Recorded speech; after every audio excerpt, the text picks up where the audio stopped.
What up, Cyclone Nation? My name is AJ Caldwell. I'm here with my guy Owen over at Top Tier Iowa State. I'm from Cyclone Kingdom, and welcome back to Cyclone Central. Owen, how are we doing this fine Tuesday? I'm doing good, AJ. Good to be here. Thank you all for tuning in. Welcome to Cyclone Central, and hope you all are having a good day so far.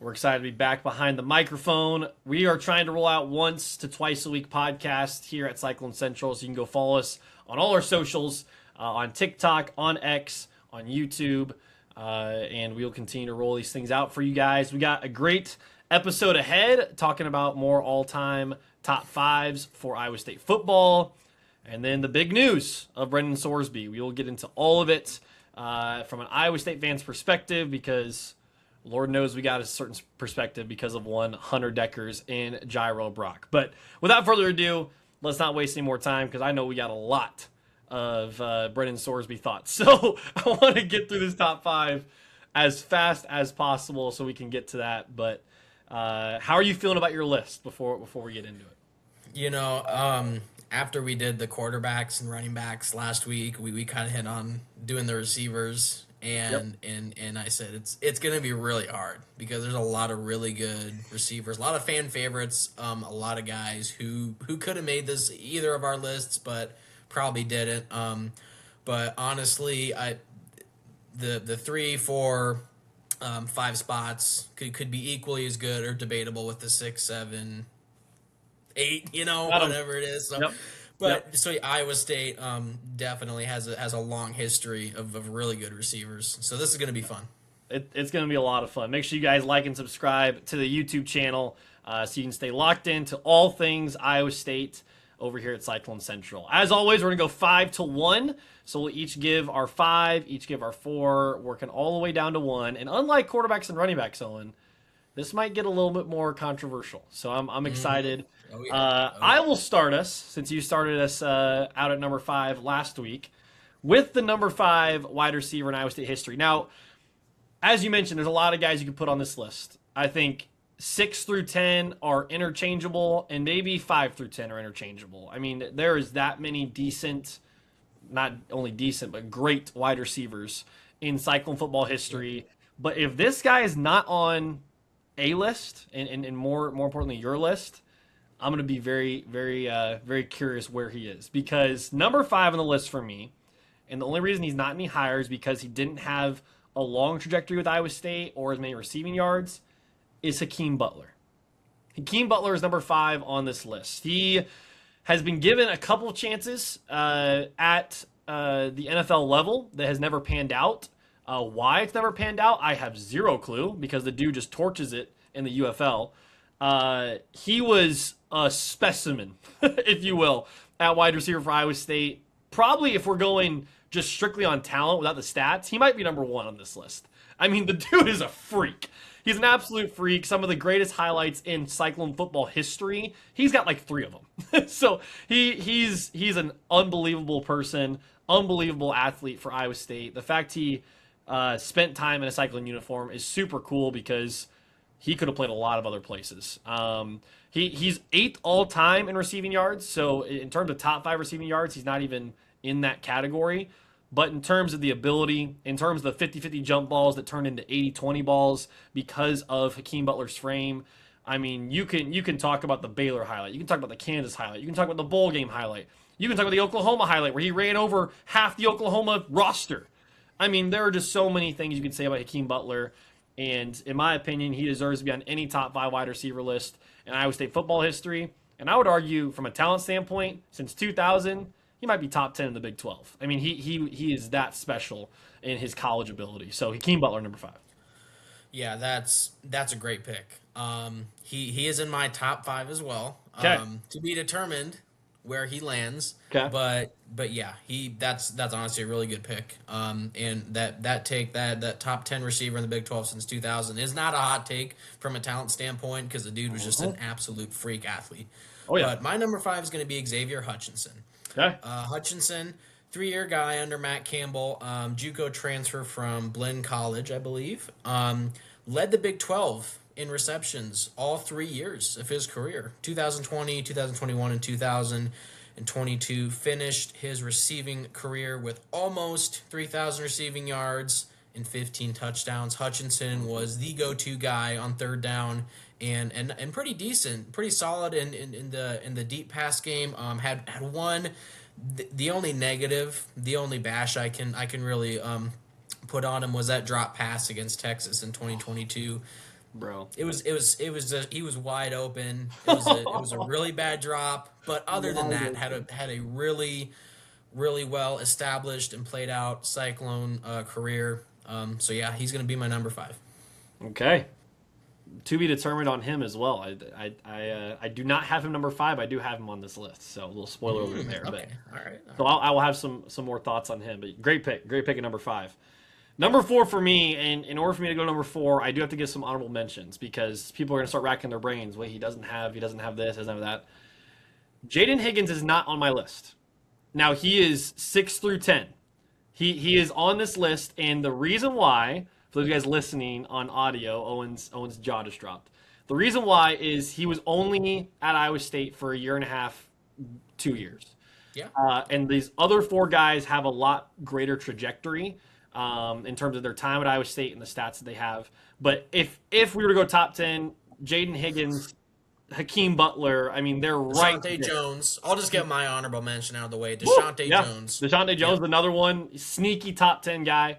Yep. I will also give another honorable mention, and this might be where it gets dicey. Lane Danielson is not on my list. He's a great player.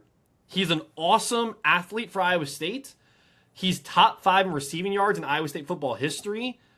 But the other 4 guys, in terms of what they meant to Cyclone football, maybe I'm biased because I've watched them, but what they meant to Cyclone football means so much greater than what Lane Danielson meant to those Iowa State teams. I know he was great with Seneca Wallace. I know he was great for Dan McCarney. Dan McCarney and Seneca Wallace and Brett Meyer didn't go to Big 12 championship games, didn't win 10, 11 games, didn't do the things that the Matt Campbell era did.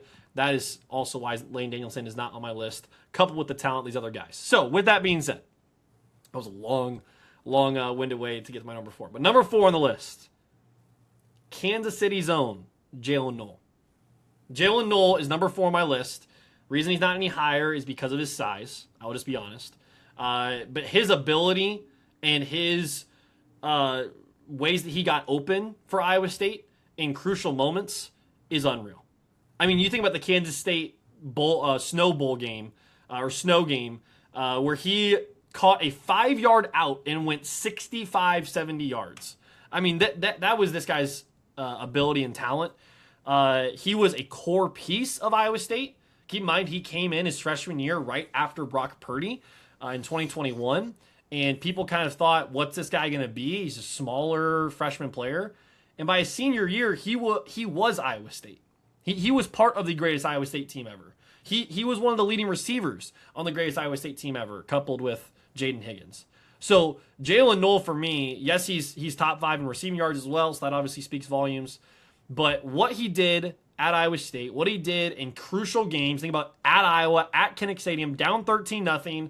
I turned the game off at halftime, was debating whether or not to turn it back on, and Jalen Noel house called one on a one-play drive in Iowa fans' faces, talking to him as he's running to the end zone. One of the coolest moments I think any Cyclone has ever had in terms of what Iowa football had done to Iowa State up until, 2022. So Jalen Noel's got a lot of great moments. Didn't get a Big 12 championship ring like I think he deserved, but his stats and his highlights are awesome. And I will add a Houston Texan and a guy who I think is going to really pan out. Didn't pan out this year as much, but I think he's really going to pan out down the road. Jalen Noel, number 4. Yeah, that's a great pick. Noel is not my top 5, but I can say he is a top 10 guy. But he was a kid, like you said, small. People were kind of, iffy on him, waiting, like, is he gonna break out? Is he gonna do anything? And that 2023 season was the season where he was like, okay, this guy's going. Like, he's got his motor going every game. He's getting more catches, more looks, and 2024, that 11-3 team, just broke out. The Higgins and Knoll duo was the best receiver duo. I could argue Iowa State had the best receiving core in the country, definitely the Big 12, but maybe even in the country with those two. Those two were elite receivers, and they're once again on the same team down there in Houston, and can't wait. Look forward to them balling out more in H-Town. So definitely a solid pick there, number 4. My number 4 is Hakeem Butler. You had him at number 5, but Hakeem Butler, I'm just piggybacking off of you, just a freak athlete. I mean, this was a guy who just is so hard to defend, so hard to cover, just because of his ability.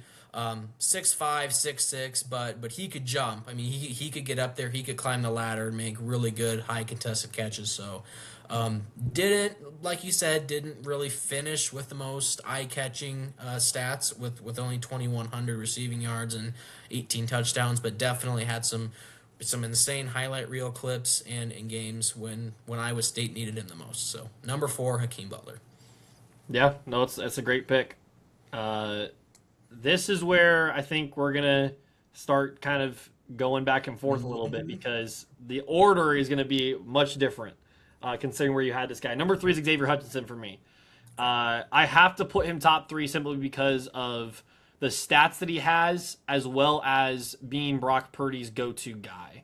Yep. If you think about it, Brock Purdy came on the scene in 2019.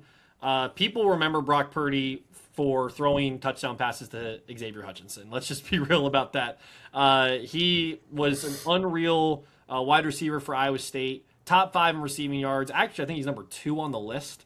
And so he's just what he's done for Iowa State, similar to all these other guys, in being Brock Purdy's go-to guy. Brock Purdy is a top 10 quarterback in the NFL right now, and Xavier Hutchinson was his go-to target. I mean, that's tell you everything you know about Xavier Hutchinson's talent level.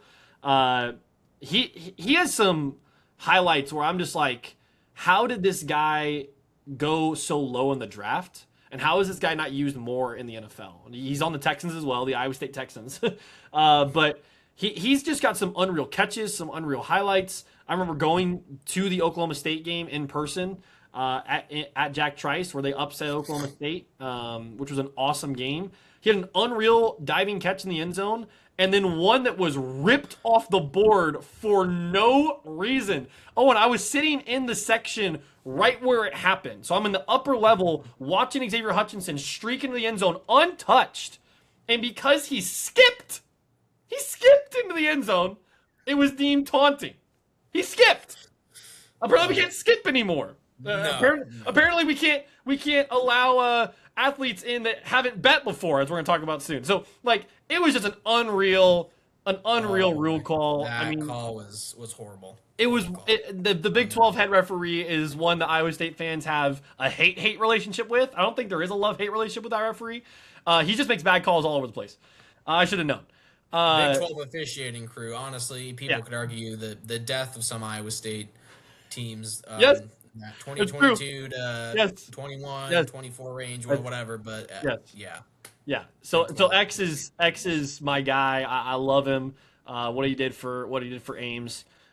He's got one of the coolest pictures in Cyclone history as well. I don't know if you've seen the picture of him in the Hunter Decker's rain game, the slog game, where they broke Iowa's 8-game win streak. Xavier Hutchinson catching the only touchdown that Iowa State scored that day with, I want to say it was Cooper DeJean, but maybe that's just... Yeah, it was. Yeah. No, it was Riley Moss. Sorry, with Riley Moss, yeah. Riley Moss on his face in the dirt. And then fans, they threw water bottles at him, beer cans. In classic fashion. Typical Iowa fans, they throw stuff at players when they get upset. In classic fashion. But that's one of the coolest pictures as well of Cyclone football history in terms of what that game meant and getting off the schneid against your arch rival. And so Xavier Hutchinson is a great guy, great human being, great Cyclone, and he'll forever be in the history books because he finished at Iowa State, keep in mind. So great guy and number 3 on the list.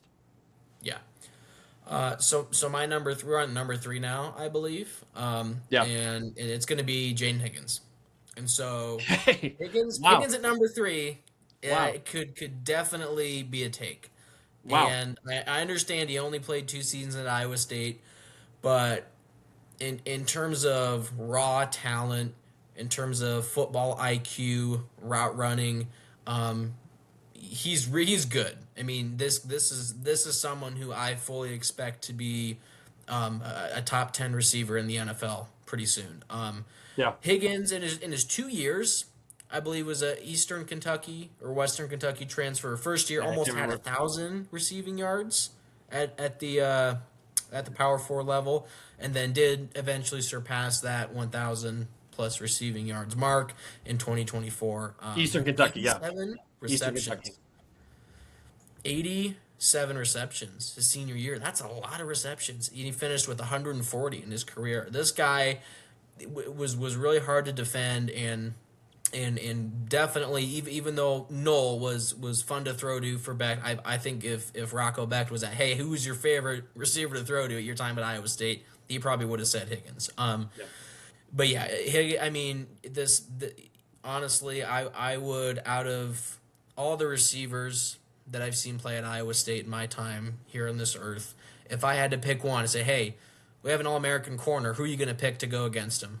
I'm going to say Jaden Higgins, just because of what I've seen on tape, what I've seen, the ability that he has to go up and just the position that he's able to put himself in to make those kind of catches. It's unreal. If you've just seen highlight reels and stuff, that's great. But watch him in the Senior Bowl, watch him at NFL camps. This dude can ball.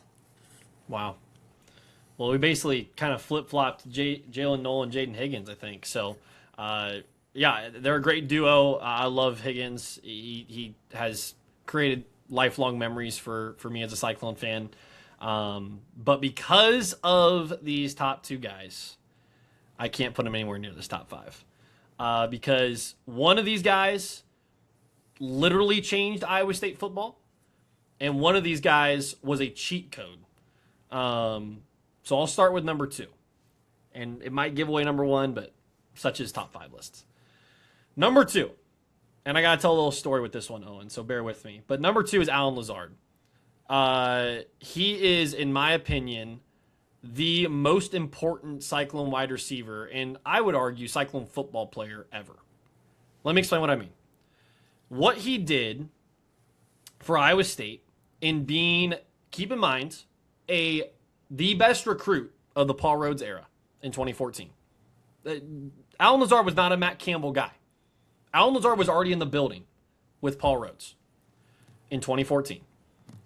2017 was Matt Campbell's basically resurgence of Iowa State. Allen Lazard was a senior.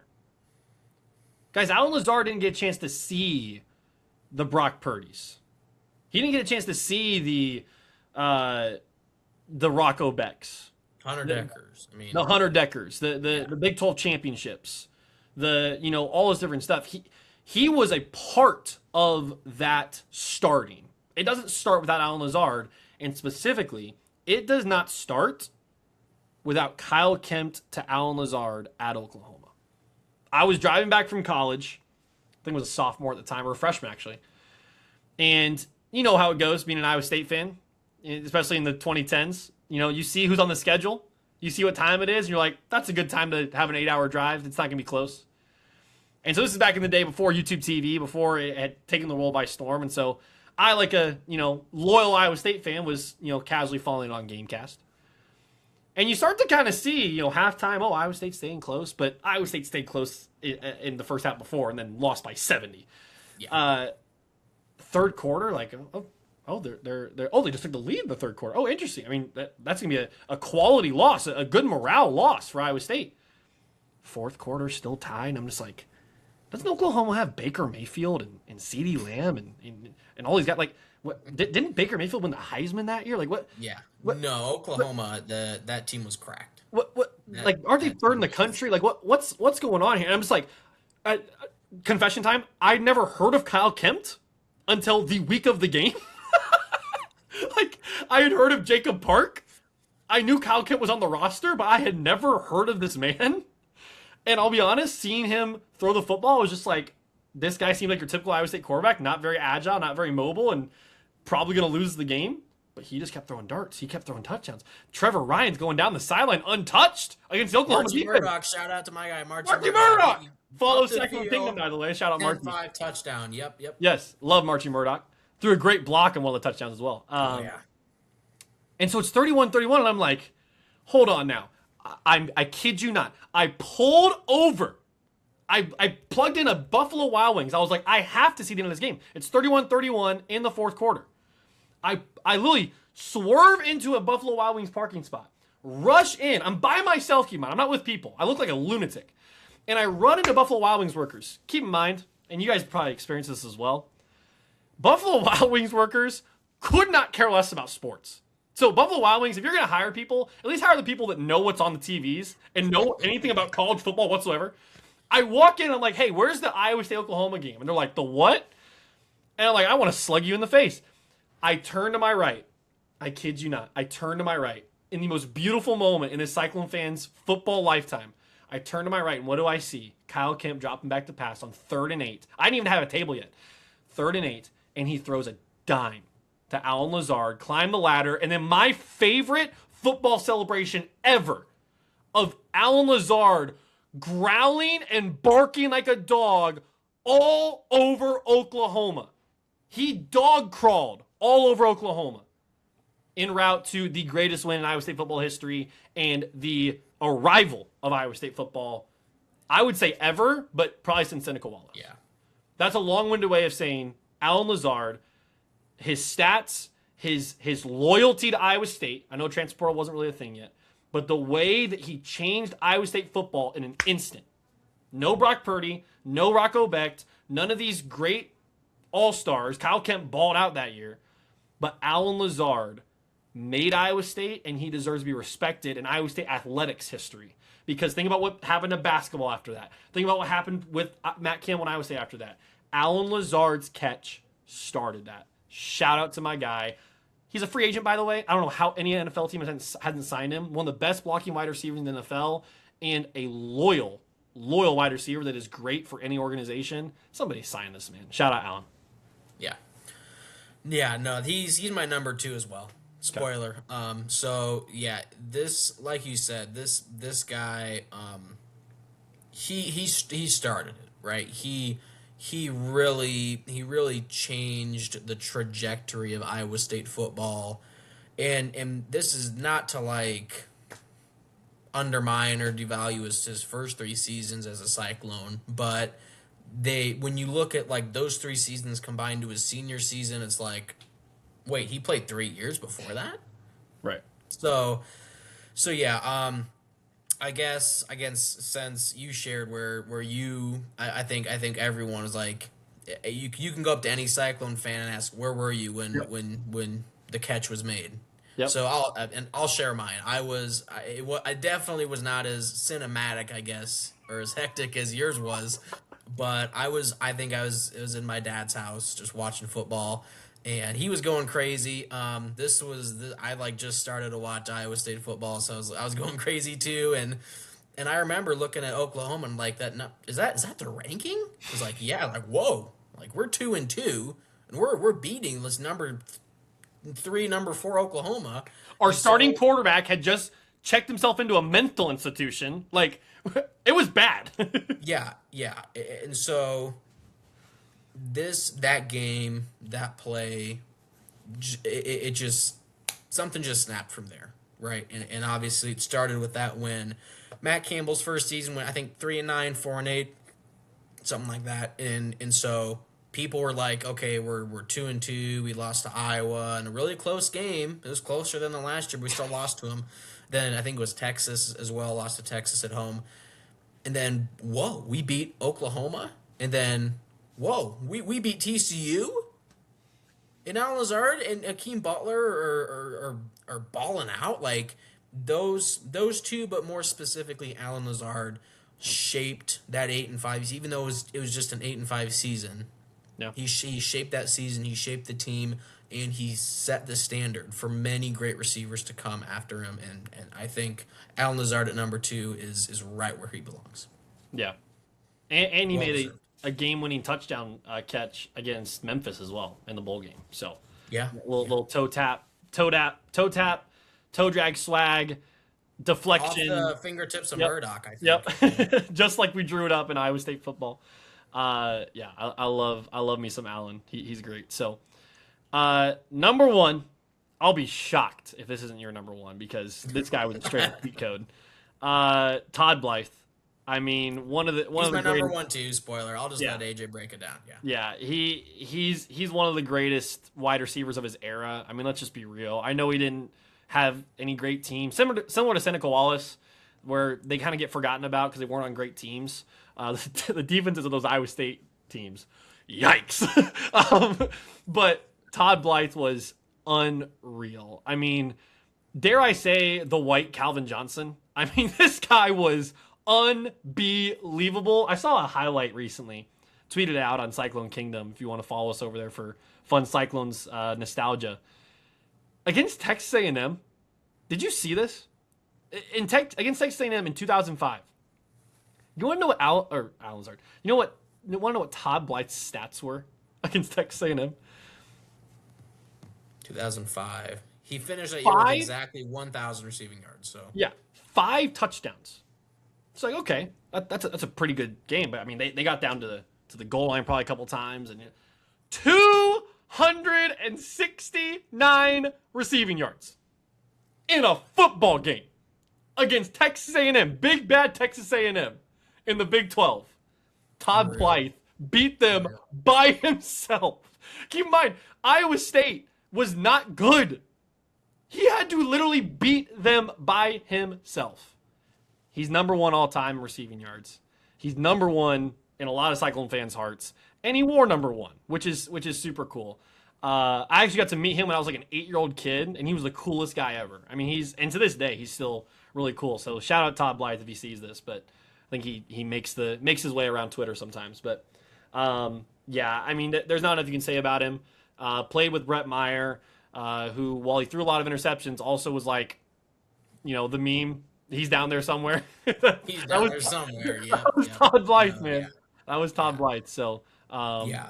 Anything else? Finished his freshman year. He led the big, or I guess it would have been the Big 8 with the most it was yards. Still a Big 12, I think. Yeah. Oh, was it still a Big 12 then? Okay. I think the Big 8 was more so in like the early 90s. I think that's when it ended. I'm not sure, but. Well, hold on. I can look it up. We'll get to that. 21 yards per reception his freshman year. Absolutely insane stat. Sophomore season, like I said, finished with 1,000 receiving yards. Almost 20 yards per catch. I mean, this guy was just one after another, just racking them up. Yeah. But yeah, had over 3,000 receiving yards in his career. Just an absolute monster. Had that 2004 season. Yeah, it was the Big 12. It was still the Big 12. Yeah. Was the Big 12. Yeah. But there was North and South. So that was when 2004 right. Iowa State finished tied for first. That's right. In the Big 12. Yep. So, yep. That's Sorry, right. excuse me. Big 12 North. But yeah, those are the days. Number man. one pick. Great receiver. Great athlete. Great human. So yeah. Yeah. Big 12 North and Big 12 South were the days, man. I wish they would go back to that. That was a lot of fun back in the day. But so we had some major omissions. At least I did. So you had Jalen Knoll off yours. I had Jaden Higgins off mine. But other than that, I'm surprised. We were actually pretty simpatico with a lot of different stuff. So yeah, guys in this list. But obviously, if you disagree with us, light us up in the comments. We always appreciate. Yeah, tell us what's your top 5? Dude, you know what? We want to hear it. This is what we talk about in the off season. That's what the off season's for. And I mentioned this last week too, but I put out the top 5. A lot of these top 5 lists a couple months ago, just kind of for fun. Dude, there's a lot of love for Luther Blue. Like a lot of love for Luther Blue. And he was a wide receiver in the 80s for Iowa State. He's like 30th all-time in receiving yards. But all these old-timers, dude, like all these older Iowa State fans, they love them some Luther Blue. So I'm like, all right, I get him down with that. So at some point, we'll have to do. I guess then shout out to Luther Blue. Yeah, we'll have to do a top 5 kick returns and punt returns at some point because Luther Blue's got some nasty highlights of that. But yeah, as always, let us know what you think about our top 5 lists. But we got through that as probably as quickly as we could have. We gave some stories in there as well, but we wanted to leave a lot of time, and I mean a whole half hour plus, if need be, for this next topic because y'all, college sports are dying, and it's in a rough spot. It's in the roughest spot I think it's ever been. So I'll tee this up for you, Owen, and then you can kind of go as long as you want to, and I'll chime in where necessary. But here's basically what's happened. If you've been out of the loop a little bit, Brendan Sorsby has been denied or was denied twice by the NCAA from being eligible for the college football season because of his gambling addictions, because of betting on $90,000. I did not stutter. $90,000 worth of football games over the last 4 years, including betting on his own team. Ridiculous number. Betting for them and betting against them. So egregious. Was denied twice. And to be honest, Owen and myself, even on our specific X accounts, put out a tweet and said it's done. He's not playing football this year. Like we thought it was over. I think a lot of people thought it was over.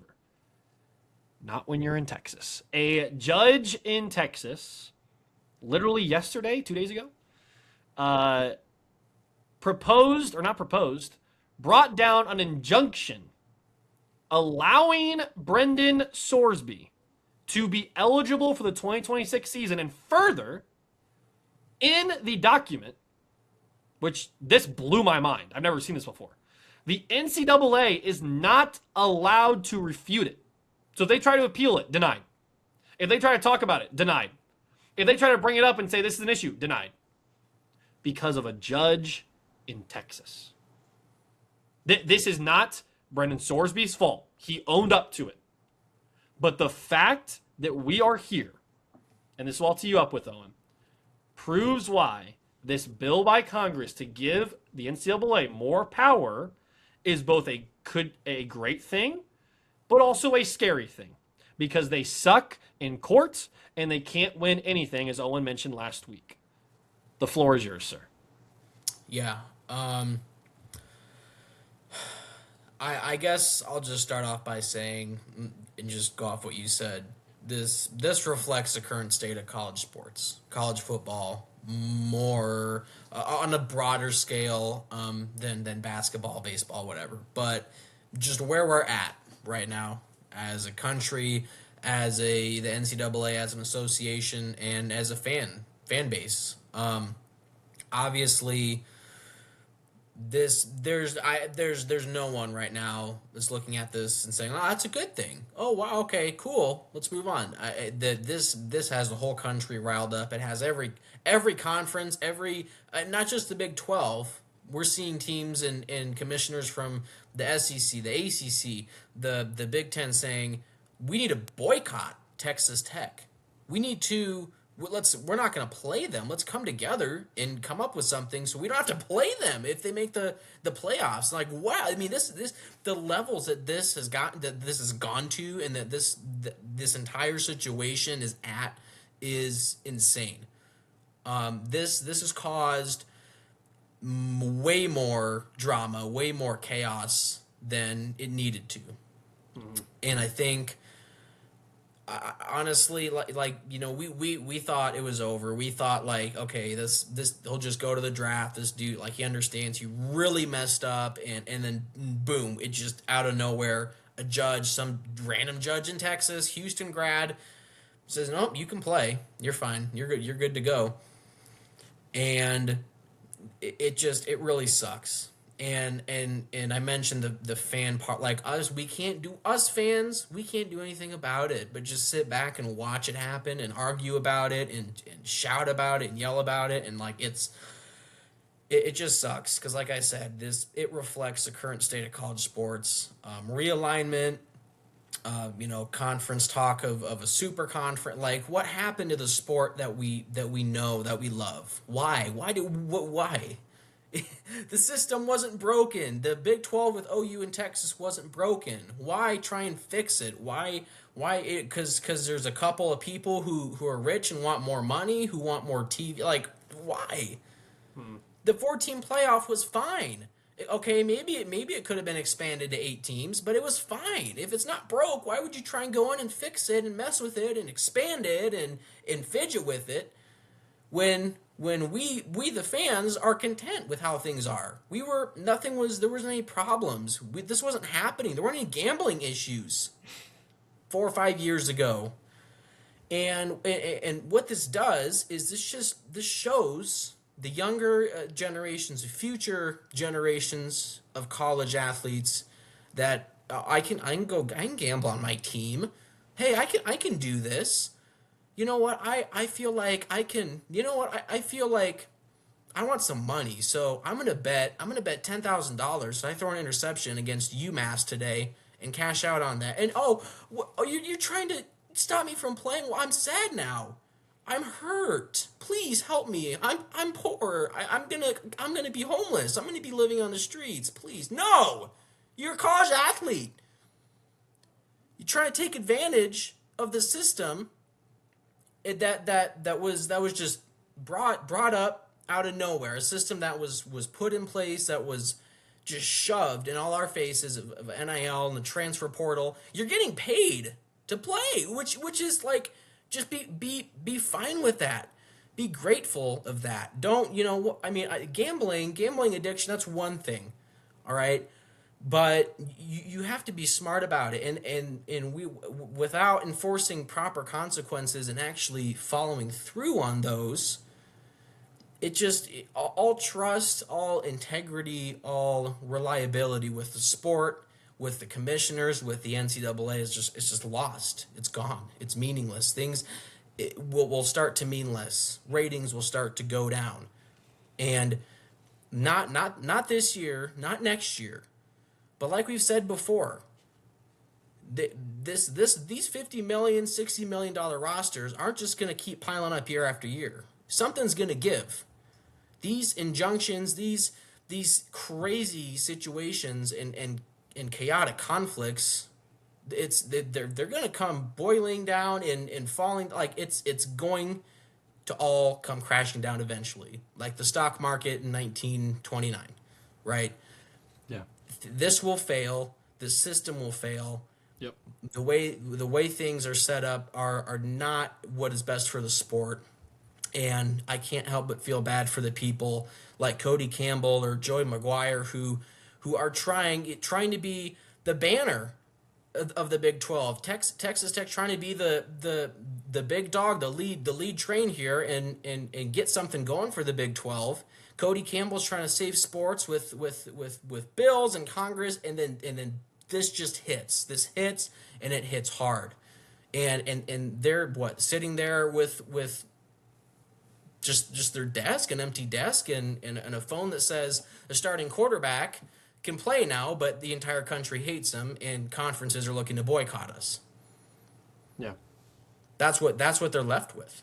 And it just sucks because those are good people trying to do good things for college sports and protect college sports and make it fun again, but make it reasonable and logical, which feels like it's never going to happen, especially if stuff like this keeps happening. So I didn't mean to ramble, but that's my take on that. And this just sucks. And like I said, there really isn't much the average fans or us or media people can do about it but sit back and watch it. Yeah, no, I wanted to give you the floor because I know you got a lot of really good takes and points on that as you just made. There's not much else to say. I'll give a couple different things of just the way that I've thought through it. And this is just piggybacking off what you said about where college sports is headed. If Texas Tech lets this guy play, they're a joke. Can we just be honest about that?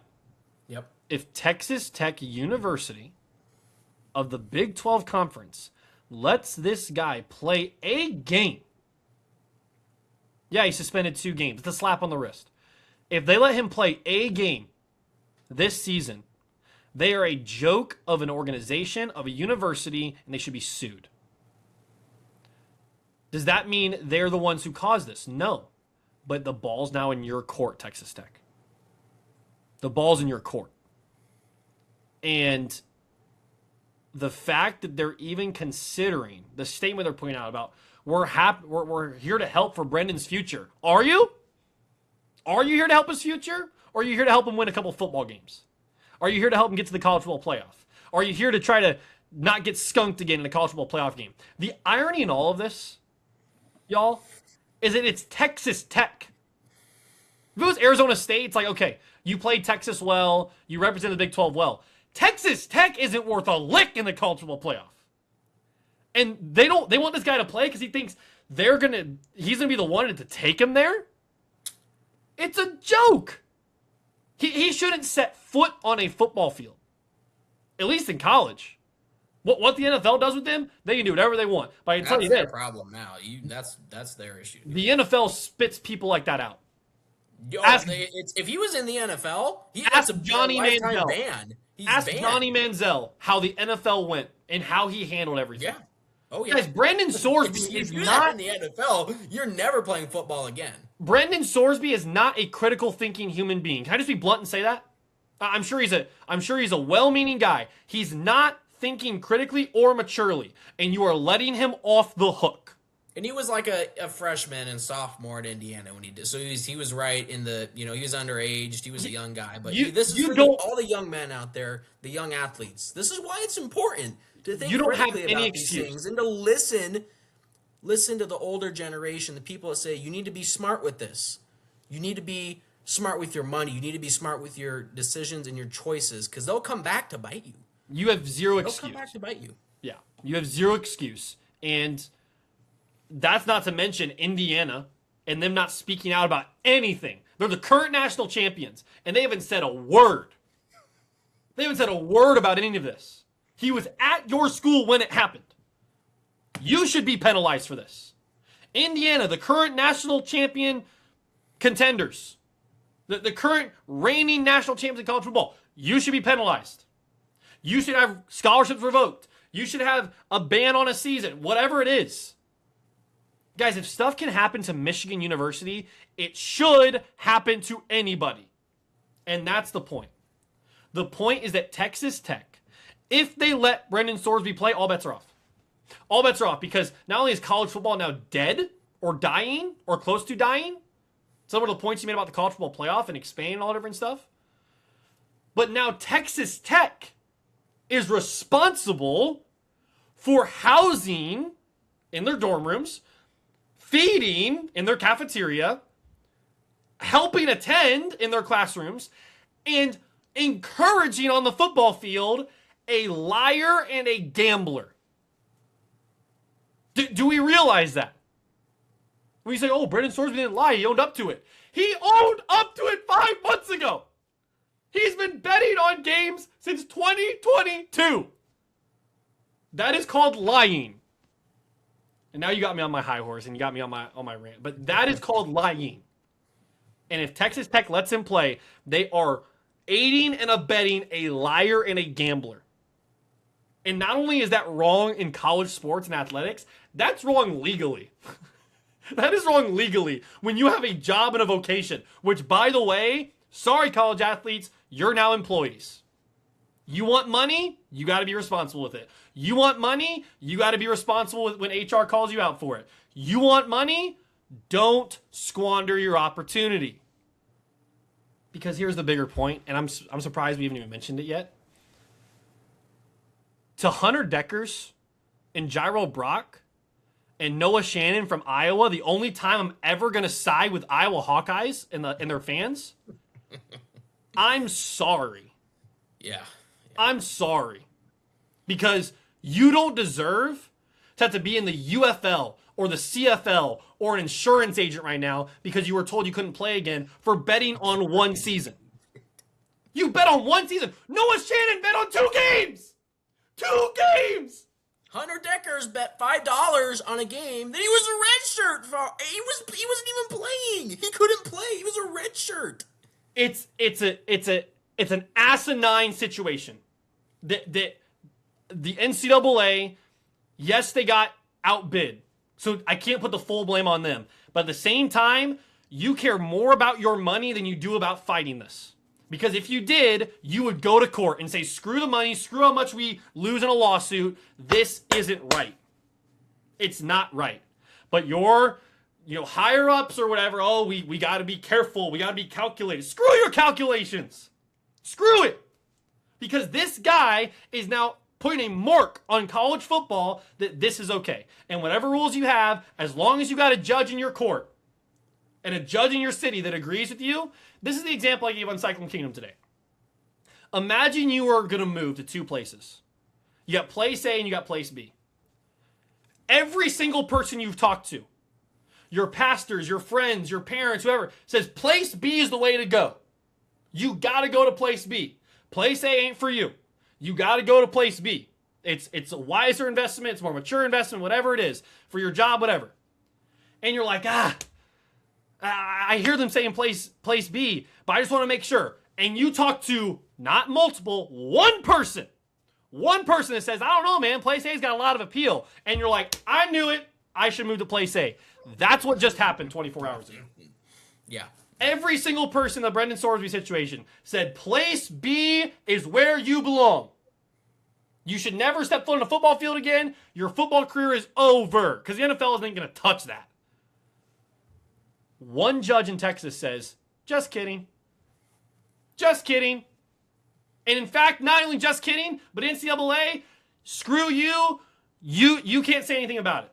And this guy gets to play because guess what? He was a Houston grad. You know who everyone else was in that court, Owen? Texas Tech graduates. It is asinine, blasphemous, awful that this is even something we're talking about in 2026 in a society that still upholds laws. I'll get off my rant, but it's egregious. And I think the fact why it works me up so much is because I'm a Big 12 fan, I'm a football fan, and I believe in morality and truth. And Texas Tech, in allowing this guy to play, even a snap, I don't care if he plays one snap and you're like, okay, we want him to get one snap in. Well, that one snap is all we need to know about Texas Tech and them not being trustworthy for anything else. Yeah. And so I agree with Georgia and Nebraska. Don't play him. Don't play him. Iowa State, if you have to forfeit a loss, I will take a loss rather than be on the same field with those liars and cheaters. Because that's what they're doing. They're trying to cheat their way to the college football playoff. And if Brendan Sorsby gets hurt, God forbid, I never want injuries. But if he gets hurt, it's going to be the biggest karma and biggest we told you so in sports history. I don't want him to get hurt. I'm not saying I want him to get hurt. But if it happens, no one will feel sorry. It could only get worse for Sorsby. That's what we're trying to emphasize here. It can only get worse. The situation can only continue to spiral downhill. And yeah, Hunter Deckers and Jarrell Brock and Noah Shannon. I mean, they have lawsuits. They have potential lawsuits for civil rights violations. They could pursue those if their insurance agency isn't going so well or whatever, or UFL career. But yeah, I mean, it just sucks that Texas Tech is okay with, seems to be okay with this. And yeah, like I said, they have a decision to make. I mean, and it's really a lose-lose situation for Texas Tech. So it shouldn't have to be, though. It shouldn't have to. Let him play. They let him play. They let him play, and he could get hurt. He could underperform, and then you let him play. So you look morally stupid, morally untrustworthy, and you have more to lose down that path. And then the other path is he doesn't play, and your backup isn't 100% because he tore his ACL last year, and you don't have a quarterback for the season. Honestly, there's more to lose in that first one with him playing. As a program, as a school, as an institution with people who you're trying to gain trust with and gain support with, there's more to lose with him playing. And so I really hope Texas Tech in the Big 12 can make the right call, make a judgment call here, and say, look, we'll compensate you 50% of what we were going to Like I think the number was 6 million, 5 million, 6 million, something like that. Just take the 2.5, go bet with it, go do whatever you want, go in the NFL.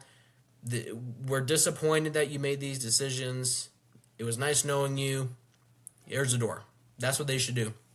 And Sorsby, like you said, maybe his character, maybe his personality is fine, but if he did, I mean, even if he went off on his own and said, "Look, I really messed up, and this isn't right. It's not right for me to be playing here.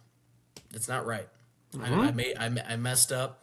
That would honestly go a really long way with NFL GMs and maybe the UFL or I don't know, but that would go a long way. Continue to rehab and continue to show that, hey, I'm because we know what he's capable of. It's not like he's this mid-average quarterback or whatever. He's a really good quarterback. If he did that, it would go a long way. And it would show that we have a little bit of sense, we have a little bit of logic, we have a little bit of hope in college sports still, even though stuff like this can happen. It's not done until it's done. It's not over until it's over.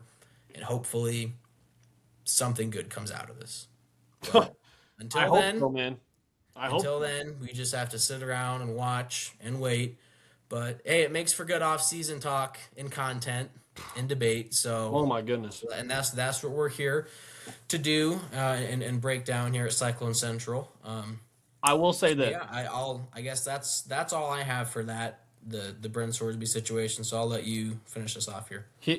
This is the last thing I'll say. I don't wish injuries upon anybody.